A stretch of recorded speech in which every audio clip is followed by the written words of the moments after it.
সময় কারোর জন্য থেমে থাকে না। তুমি আজ সময় নষ্ট করলে কাল সময় তোমাকে নষ্ট করবে। আজকে আমার 30 ডে ভিডিও চ্যালেঞ্জের ডে 6। আজকে আমি বসে আছি দোকানে।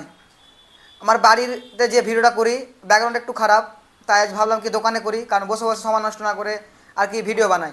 তো আমি কোনো মোটিভেশনাল স্পিকার না যে তোমাদেরকে শুধু জ্ঞান দিয়ে যাব তোমরা এটা করো ওটা করো। আমি আমার জার্নিটা হচ্ছে এরকম, আমার জার্নিতে কী করি না করি তোমাদের সঙ্গে আমি শেয়ার করব।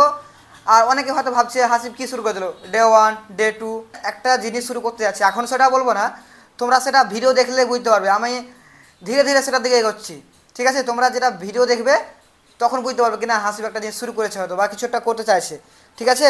তাই বলবো সময় কেউ নষ্ট করো না। আমি এই সময় এত নষ্ট করেছি, তোমাদের কী বলবো, এই কাল থেকে শুরু করবো, কাল থেকে শুরু করবো, এই কালটা কিন্তু আর এলো না, ঠিক আছে? তাই বলছি এখন তুমি যে কিছু করো না কেন, আমি শুধু বলছি না তুমি ভিডিও করো, আমি কি তোমাকে বলছি শুধু ভিডিও করো? আর যে কোনো কাজ হতে পারে, শুধু ভালো কাজ দেখে, কেউ আবার খারাপ মাইন্ডে নিও না, কাজের কথা বলো কি বলছো, ঠিক আছে? কেউ খারাপ মাইন্ডে ভাববে না।